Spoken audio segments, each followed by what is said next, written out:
recapping Bearcats Pro Day and analyzing if men's basketball season was a success and the number one thing they need to do this offseason. Plus, there's a new head coach on the women's side. All coming up right here on Locked On Bearcats. Our Locked On Bearcats, your daily podcast on the Cincinnati Bearcats, part of the Locked On Podcast Network, your team every day.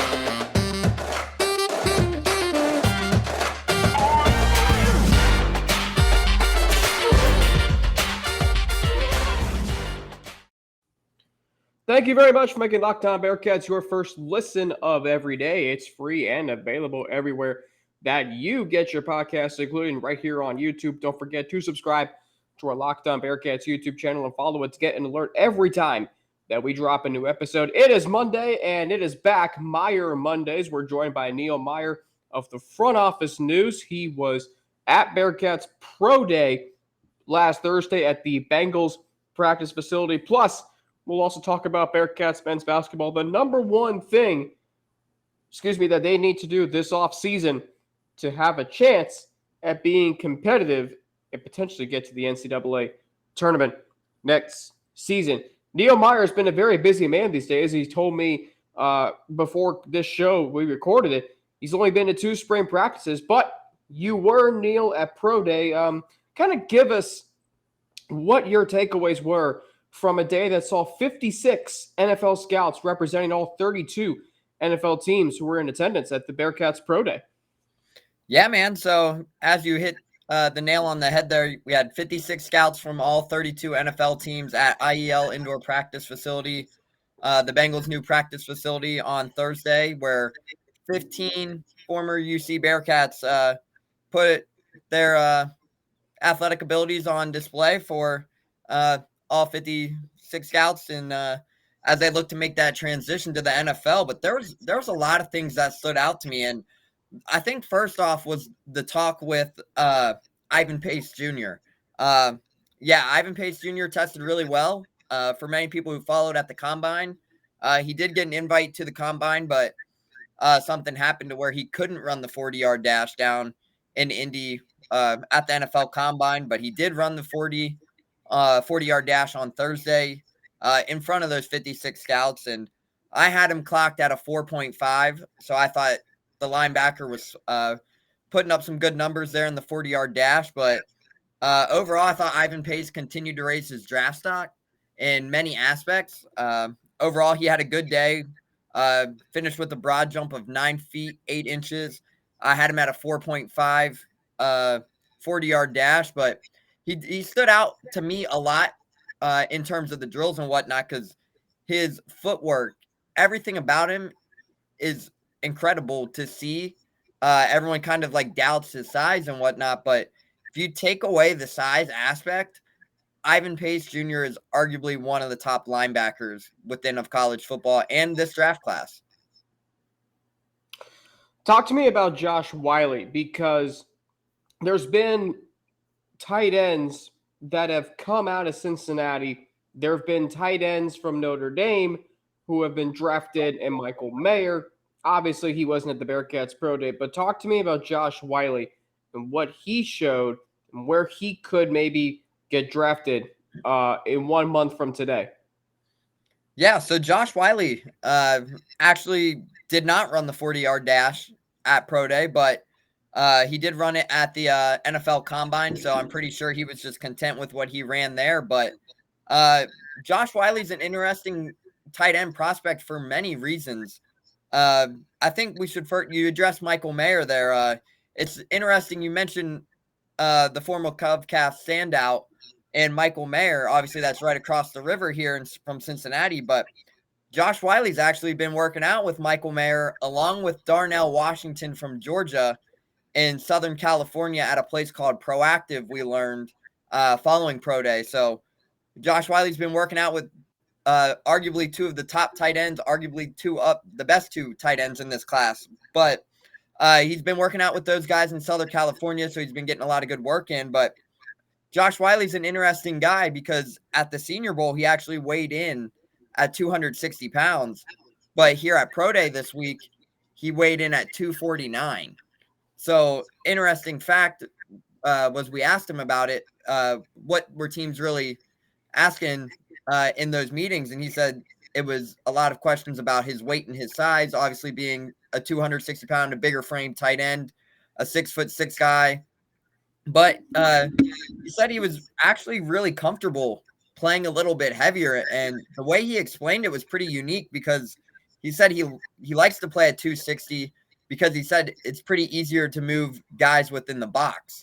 So I thought that was pretty interesting to hear his aspect of it. Obviously, a tight end, a good blocking tight end as well as what Josh Whyle is, as well as a pass catcher. I thought that was unique to hear him say. Obviously, he weighed in at 249 on Thursday to shed some time off his 40-yard dashes, which he didn't run, but he looked very comfortable on Thursday. There was a lot of plays where he went up. Ben Bryant was connecting with him a little bit. I know a lot of people were wondering who was going to be the quarterback throwing to guys like Trey Tucker, Tyler Scott, Josh Whyle, Charles McClellan doing some running back drills. But Josh Whyle was working out with Ben Bryant at Pro Day, and I thought Josh Whyle did a tremendous job. I didn't get his broad jump numbers because I don't think he did them. But however, I thought Josh Whyle did a fantastic job. I see him as a 3rd to 4th round pick. That's kind of what UC tight ends have been as of lately. But obviously, Wiley's experience, his size, his physicality, he'll hear his name called. It's just I think he'll be in between the rounds 3 and 5 of next month's draft. Interesting. Josh Whyle. I mean, we've seen many great Bearcat tight ends go in the early to mid rounds of the NFL draft. Josiah DeGuara 3 years ago, Travis Kelce, obviously. We've seen Brent Selleck. So Josh Whyle would be the next tight end in that line of great tight ends. I know you've only been to 2 practices, Neil, but give me your impressions on the differences between a Luke Fickell practice and a Scott Satterfield practice from your perspective. Yeah, so I think there's really no difference, if I'm being honest. Like, they're both physical practices. They get right to it right from the jump. They get what they have to do done. They get their time frame done. They don't really run late. They don't really run long. Like, they're hard physical practices, and that's the similarity between a Luke Fickell practice and a Scott Satterfield practice. Is the boys come out there, they get ready to work, they're physical, and they get after it each and every day. So right now, obviously, I've only been to 2 practices, as we mentioned. We're going to get out there this week a little bit more, but I've seen some strong similarities in there. They're hard physical practices. The defense is the main emphasis from what I've seen. They like to get after it. They like to get physical. So right now I'm starting to see a lot of similarities between the 2. Interesting. Very interesting that you're seeing some similarities between the 2. And interested to see how that plays out the rest of the spring. Obviously, the spring game is April 15th. You'll be there. I'll be there. Looking forward to covering that. After this live read, we'll get to how the offensive line looks, receivers, maybe who surprised you, Neil, at Pro Day last week, and we'll talk about men's basketball if the season in your eyes was a success, plus the number one thing this team needs to do, this program needs to do this offseason to ensure competitiveness and maybe an NCAA tournament berth in 2023. We'll get into all of that after we tell you how this episode of Locked On Bearcats is brought to you by Built Bar. The Built March Madness bracket is here. It may not be as wacky as the NCAA tournament bracket, but we know you have a favorite bar or puff, and now's your time to make it count. Go to BuiltMarchMadness.com to vote for your favorites. You know I'll be voting for the cookie dough chunk puff, and if you want whoever you want to win the NCAA tournament, whether it be Florida Atlantic, San Diego State, UConn, Miami of Florida to win, then you'll be voting for that bar too. Support your team, support your bar or puff. And when you vote for your favorite bar or puff, you'll be entered into a drawing where 50 lucky Locked On listeners will get a free box of Built. And not only that, but one Locked On fan will win a 12-month subscription to Built to have Built's best bars or puffs delivered monthly straight to your door. You got to try Built. Built, the best protein bar ever. Seriously, they're so amazing. You won't think they're good for you. What makes Built bars and puffs so good? Well, for starters, they're all high in protein, low in sugar, and covered in 100% real chocolate. That's right, real chocolate. Go to BillMarshMadness.com right now to vote for your favorite bar or puff and pick up a box while you're there. You can vote every day in March, so hop on and support your pick. Back with Neil Meyer of the Front Office News right here on Locked On Bearcats, part of the Locked On Podcast Network, your team every day. Were there any players who surprised you at Pro Day, Neil, on Thursday last week? Yeah, there was one. One in particular comes to mind. There was a couple others that really surprised me a bit. And the one that really stood out to me was Ty Van Fossen, the fifth-year linebacker. And the reason he stood out to me is everyone who has followed this program has probably seen on social media or whatnot, Ty Van Fossen has quickly transformed his body tremendously in the last 2 months, working out at Plus University. And I think the main thing was for him was, hey, what will his numbers be? So to see that, like, he transformed his body. He came in, they had him listed at 220. He weighed in at just around 230, 231. So he's put on some muscle weight, and it's strictly muscle. Like, it's pretty tremendous how much muscle he's put on in that short time frame. But looking down at my numbers here, I had him at a 4.62 40. But obviously my numbers are unofficial. But from what Ty Van Fossen posted himself, scouts clocked him in the 4.66 to 4.7 range, which is still pretty good numbers for a linebacker who's 230 pounds. And overall, like, I thought he raised his draft stock there as well. I mean, he had a broad jump of 9 feet 7 inches in only one attempt. So to think too, like, looking down at my stats, that was the fourth highest out of the 15, I believe, fourth or fifth highest out of the team. So overall, I thought Ty Van Fossen really stood out, and I'm really excited to see if he gets that opportunity, which there's going to be an opportunity, especially after seeing what he did with his body this offseason. But I'm kind of curious of what it's going to be like this next process for him here in the next month or so. It was easy for him to get lost in the shuffle with the great players on defense last year that included Ivan Pace and up front with Dante Corleone. Let's talk about this year's defense, Neil, that's still here. Corleone's still here. You've got Deshaun Pace. You've got Jawan Briggs and Malik Van, Jaheim Thomas.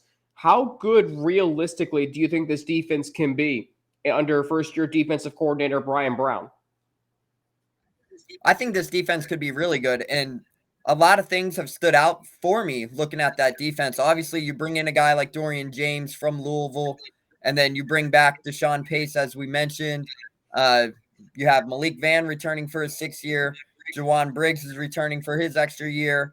Dante Corleone's still a sophomore. So I think this defense could be really good. But the thing that stood out to me within those names that you guys mentioned is Deshaun Pace has been kind of seeing some time at safety. And that's something we have seen be a key thing in Brian Brown's defense. With a guy like Pace's athleticism, he can play that linebacker role. They'll have him at a little bit of safety. So he's kind of like one of those Swiss Army knives there, where he can kind of play both both sides, whether it's a linebacker or a safety. I mean, Deshaun Pace's athleticism is what's able for him to do that.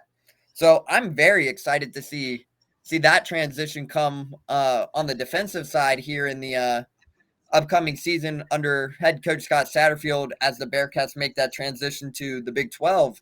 So that's the main thing I'm really looking forward to on the defensive side of things, is how will Deshaun Pace kind of handle that role, whether it's in the nickel safety spot or within the linebacker room.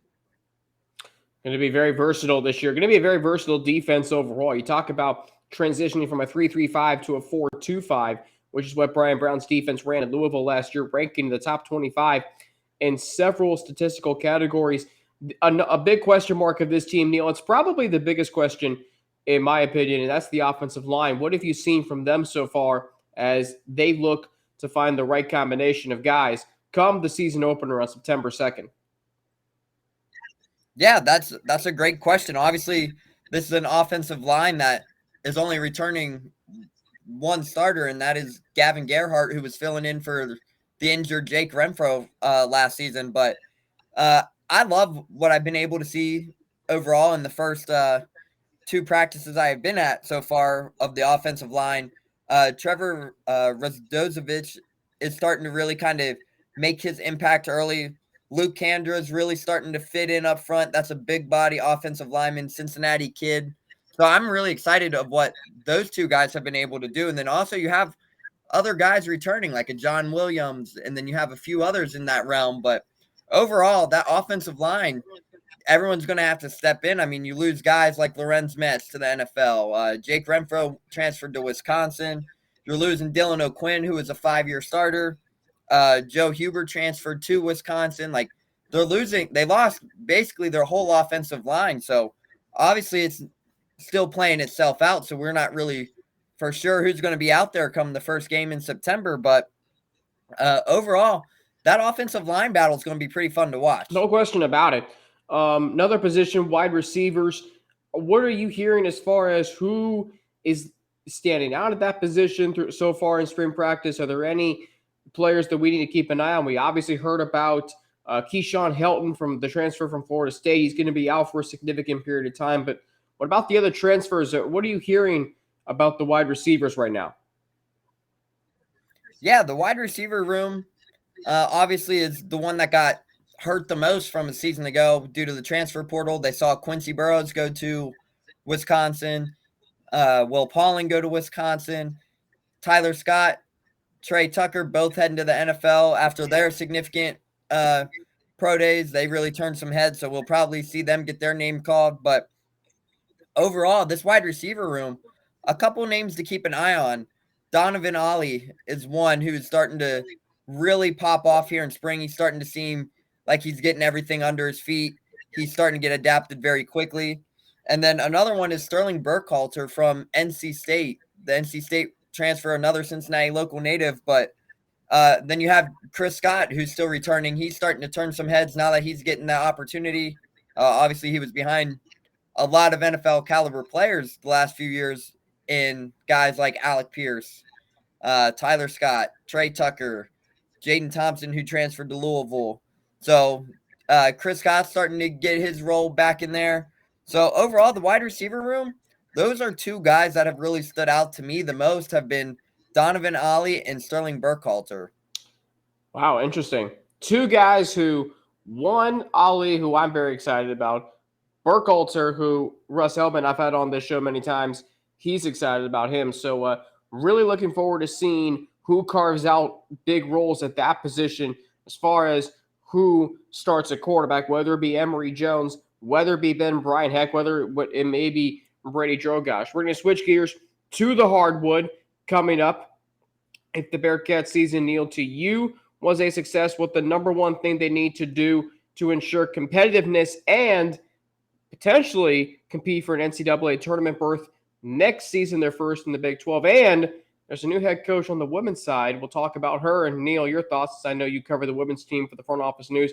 We'll get into all of that after we explain to you how this episode of Locked On Bearcats is brought to you by FanDuel Sportsbook. The tournament is heating up. Boy, is it ever. The Final Four is set next Saturday in Houston, and there's no better place to get in on the action than FanDuel, America's #1 sportsbook. That's because right now FanDuel is giving new customers a no-sweat first bet up to $1,000. That's up to $1,000 back in bonus bets if your first bet doesn't win. Just go to FanDuel.com/lockedon and sign up today to claim your no-sweat first bet. Then you can wager on everything from the money line to point spreads to which team will be cutting down the net, all on an app that's safe, secure, and super easy to use. So don't miss your shot at a no-sweat first bet up to $1,000 when you join FanDuel today. Just go to FanDuel.com/lockedon to sign up. Make every moment more with FanDuel. All right, so basketball season, Neil, has wrapped up. Bearcats falling to Utah Valley last Wednesday. What I found out was the first ever nationally televised game at Utah Valley. How about that? For a school in Orem, Utah, out of the Western Athletic Conference. Was the season a success in your eyes, Neil? Yes, the season was absolutely a success in my eyes. Yes, there was 2 or 3 losses that they wish they could have got back, but you look back from year 1 to Wes Miller to year 2, this team has taken significant growth, significant steps in that from year one to year two. Obviously, they were dealt with adversity from the jump. I mean, they had Rob Newman go down first week of the regular season and who actually missed the whole season. And then you see a guy like Rob Finney go down with a broken foot, basically, and then he comes back, fights for a few games just to suffer a season-ending knee injury, which you never want to see.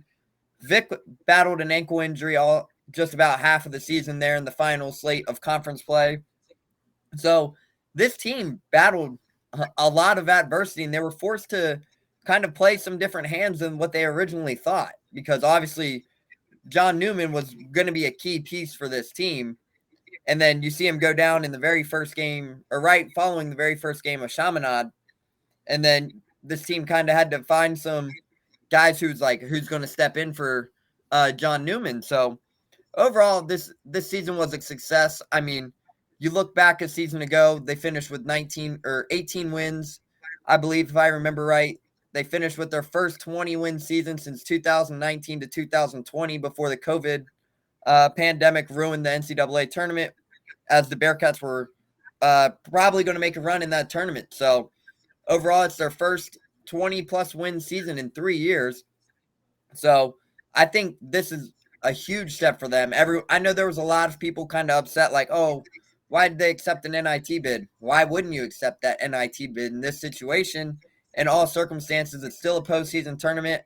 Obviously, you're shooting for the NCAA tournament, but they made a heck of a run there in the NIT. I mean, they went on, they beat a very good Virginia Tech team, and that Hofstra team is a very good Hofstra team as well.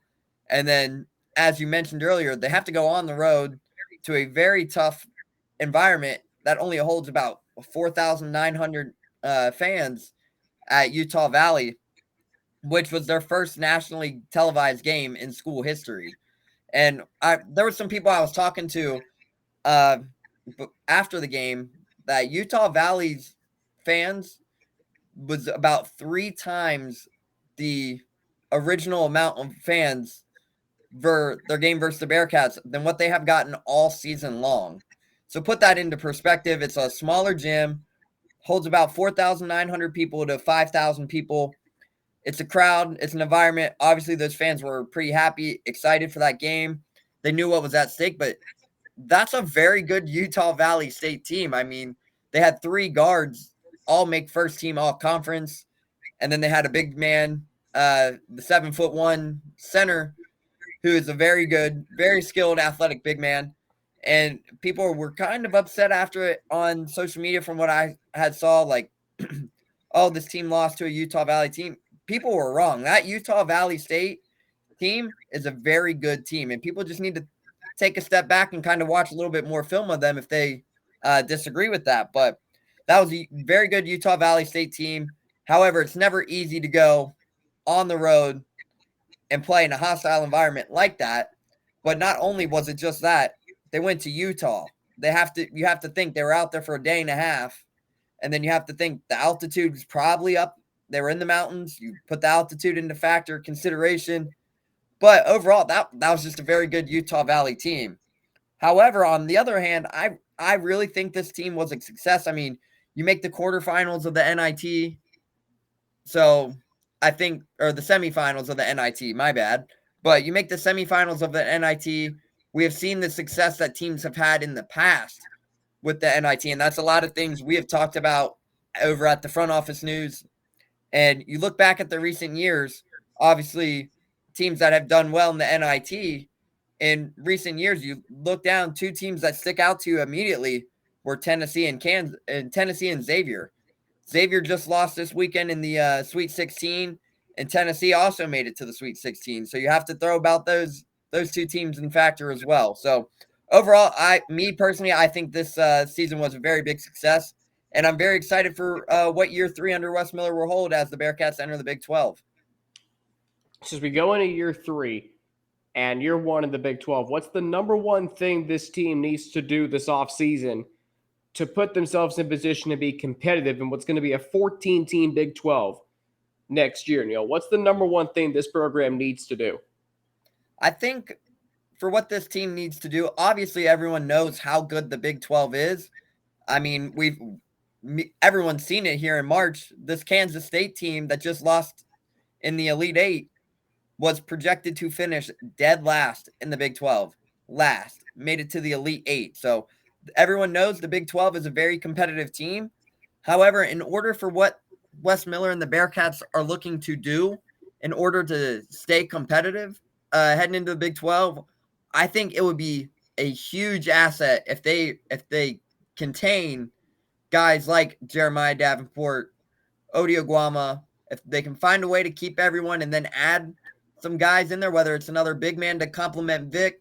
Odie's got that extra year if he wants it. Jeremiah Davenport has an extra year. I thought Jeremiah Davenport really kind of settled into that six-man role off the bench late in the season. So, but if you can get guys like Odie Landers and JD to stay for sure, obviously I want Micah Adams-Woods back. I think he will be a very instrumental piece in terms of the veteran point guard. You lose a guy like David DeJulius. Then you bring in a guy like Micah Adams-Woods. You see Rob Finney leave as well. So I think Micah Adams-Woods would be a huge piece to contain and keep on this roster for the developmental side of guys like Jizzle James coming in, Dan Skillings Jr., who are both highly touted players. Obviously, we have seen it as of late of Dan Skillings. We all know the player Jizzle James is, but I think Mike Adams-Woods will be a key piece in that veteran leadership role there. I mean, we saw what he's capable of doing. He was one of the top 10 in assist to turnover ratios in all of college basketball. So, me personally, I would love to see them find a way to keep these guys, but I expect them to probably go after another big and try to get somebody in there in case Odie doesn't want to use that extra year, which no one knows yet. But I would see them kind of being aggressive in the transfer portal. I mean, that's all of college basketball, but the Big 12, everyone knows, like we saw them put, I believe it was 10 teams in the NCAA tournament. So the Big 12 is competitive. West Virginia made the NCAA tournament, and they lost their first 8 or 9 conference games, if I remember right. So the Big 12 is a very competitive team. Texas is still standing in the final, or Texas lost today in the Elite Eight. So they were still standing, but overall, this Big 12 is a very competitive team. And I'm very excited to see what happens this offseason in terms of the transfer portal and whatnot, and who decides to use that extra year of eligibility and continue to play for the University of Cincinnati.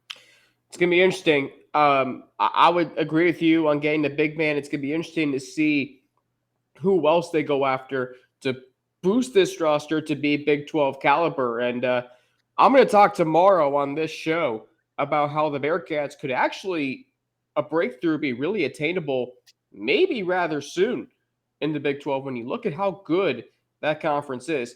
Real quick, Neil, I want to get your thoughts since you covered the women's team, and I think it's great that you do because I really loved covering them when I was a student at Cincinnati like you were. So the Bearcats hire Katrina Merriweather from Memphis to be their next head coach. What are your thoughts on her? And is this a good hire for the Bearcats women's basketball program?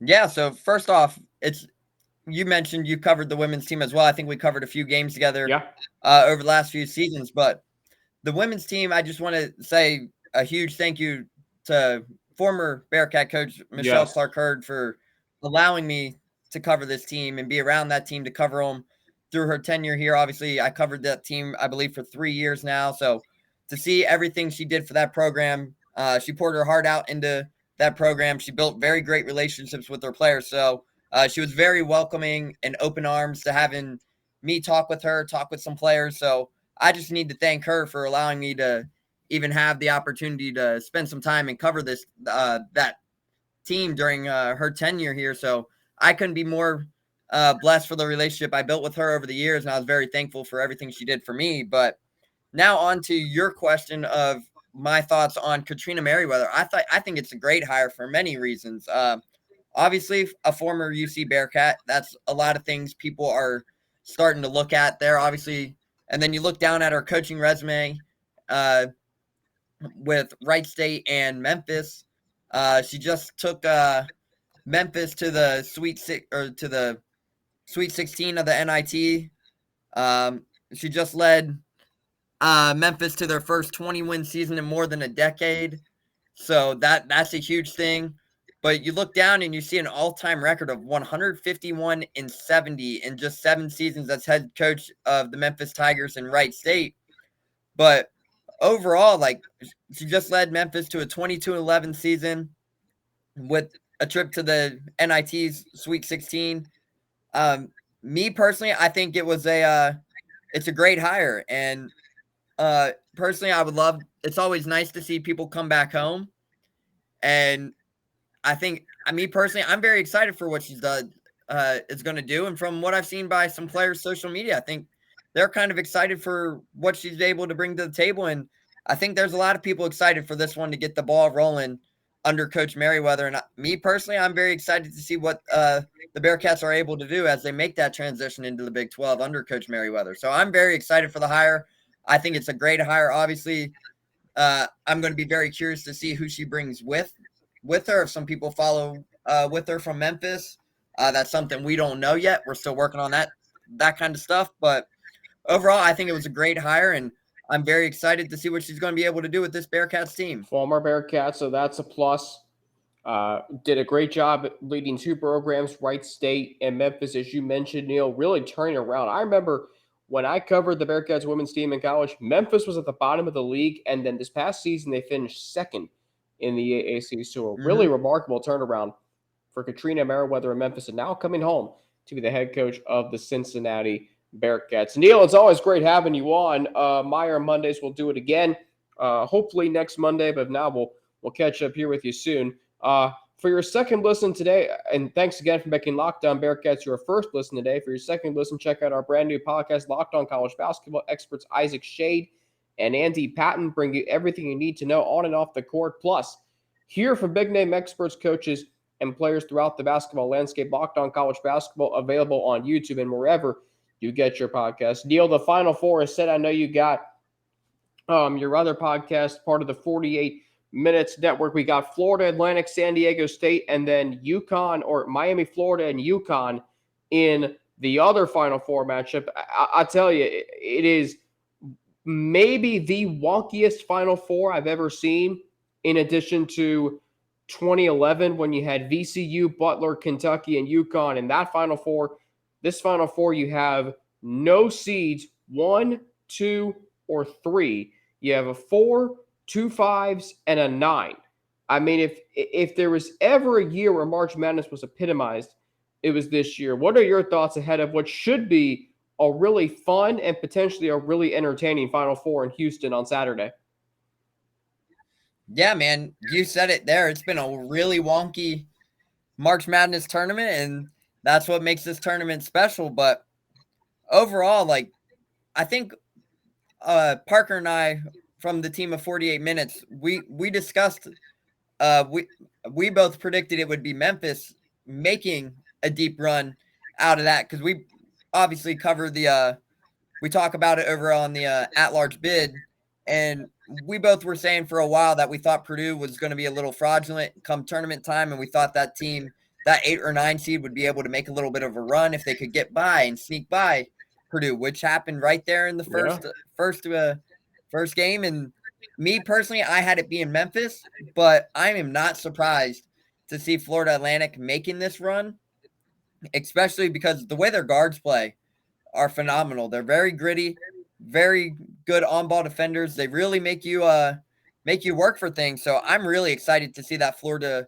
Atlantic team play. But overall, UConn's playing some of its best ball right now. Miami's playing some of their best ball right now. So overall, if I had to go, San Diego State was a team as well that entered the season in the top 25, kind of had some struggles, fell out of the top 25, and then they worked their way back in, and now they're starting to put it all together. So that the San Diego State matchup versus Florida Atlantic is going to be very fun to watch. However, I think San Diego State will get it done and beat Florida Atlantic. But the matchup I'm looking more towards is UConn and Miami. UConn's a force to be reckoned with right now. However, they have been a little bit inconsistent at times this year, so I'm very curious to see if they keep it all together. But Miami's guards have been playing some of their best ball right now. Isaiah Wong went off for 30 earlier in the Sweet 16, I believe. No, it was around to 32. My bad. He went off for one of his best nights. I thought Nigel Pack is starting to turn the page for Miami as well. And me personally, I think we're going to see a San Diego State versus Miami, San Diego State versus Miami national championship game. So that's where my predictions will be. Boy, San Diego versus Miami and the national championship in Houston, Texas. Talk about that game. You want to talk about the last time San Diego, Miami played in that kind of game? You got to go all the way back, Neil. And you and I as Cincinnatians both know this. You got to go all the way back to January of 1982 when the Chargers played in Miami and Kellen Winslow Sr. had to be carried off the field. And the very next week, they came to Cincinnati and played in the famous Freezer Bowl, a game, of course, won by our beloved Cincinnati Bengals, 27-7. So you're leading San Diego State and Miami, Florida. I'm going to agree with you on San Diego State, but Neil Meyer, when I watch UConn play, that team, they are so dominant. I mean, yes, they were tested in the first half of both games in the sub-regional against Iona and St. Mary's. But what they did at Arkansas, and especially what they did at Gonzaga on Saturday night, I've never seen Gonzaga get their brains beat in the way they did in that West Regional Final. And that's in Las Vegas. That's like Gonzaga's second home. And they got run off the court in that game. Nevertheless, though, it should be a really fun Final Four Saturday. And Neil, has it hit you that this is Jim Nance's last Final Four? It hasn't hit me yet. It has not. So kind of hoping that it goes out with a big one, but since this is his last one, it's been a heck of a tournament, and you couldn't have asked for a better Final Four to go out on, because this is one that's unlike any other. You don't have the 1, the 2, the 3 seeds, as we mentioned earlier, and this has truly been a historic NCAA tournament in many aspects. So obviously Florida Atlantic was a team who never made the NCAA tournament heading in this one. Now they're playing for their first ever national championship, first appearance in the Final Four. So Kansas State had a good run under Jerome Tang's first season. Like, there's been a lot of impressive things here in this tournament, and Jim Nance has had a very exciting one for his final one. So I'm very excited for this Final Four matchup. Yeah, it's going to be great. I'm looking forward to it. And you got it all covered on the 48 Minutes Debrick, the At-Large Bid podcast. Neil Meyer of the Front Office News joining me today on Meyer on Mondays. Neil, it's always great having you on. Best wishes to you. Enjoy practice this week. I know you got a busy week with all that you do, but you do well, all right? We'll talk to you soon. Awesome. Thank you for having me on, Alex. Neil Meyer, you can follow him on Twitter at NeilMeyer6, the Front Office News. Kind enough to join me today right here on Locked On Bearcats. I'm Alex Frank on Twitter at Frankie_90 with 2 N's and an ATI. Instagram, AlexFrankNet_, and email, alex3frankie@gmail.com. I'll be back tomorrow right here on Locked On Bearcats talking about, is it going to be more attainable for the Bearcats to break through in football or men's basketball in the Big 12? We're referencing some guests. We've got Russ Heltman, as always, weekly live room later this week, working on potentially getting Katrina Merriweather on this show. So a lot of stuff happening here on Locked On Bearcats. Stay tuned. I'm Alex Frank for Locked On Bearcats, part of the Locked On Podcast Network, your team every day.